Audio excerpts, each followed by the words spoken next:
Nokia's latest flagship phone is the Lumia 920. Here's the MSN Tech verdict.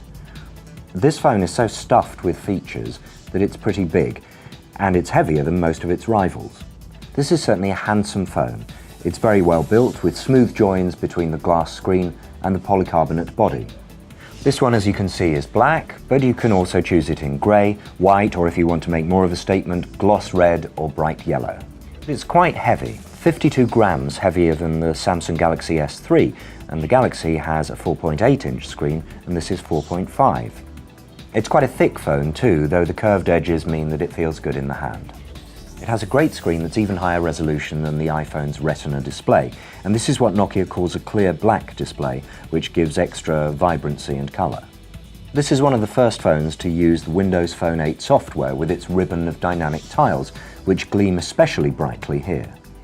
This is a very powerful handset with a very responsive touchscreen and a processor which isn't quad-core, but is quite enough to keep things ticking along nicely. And there are plenty of features, like the 8.7 megapixel camera. It has a wide-open f2 lens and a floating sensor for optical image stabilization. This means that the shutter can stay open just that little bit longer, which means that images in low-light situations are suddenly a possibility. And there are cool lens features like Cinematograph, which combines video and still picture to create a cool, slightly magical effect. It's quite straightforward to use, but a little bit more complicated to think of ways to make the most of it. Then there's Nokia Drive, a sat-nav app with downloadable maps to avoid data traffic costs while you're abroad. And there's a cool augmented reality app, City Lens, which shows local hotels, pubs, landmarks and so on. There's also Nokia Music, a streaming app with lots of tracks available that you can play through your phone.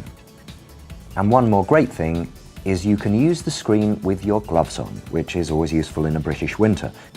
It does this by having an especially sensitive capacitive touchscreen which senses your finger even if there's a layer of glove in between.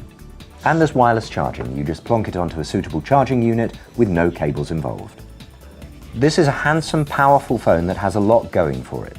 The features are numerous and eye-catching, but there's no getting away from it. It's a big phone and heavy, especially compared to something like the iPhone 5. If you don't mind the weight, then there's no problem. And this is arguably the most advanced smartphone currently available.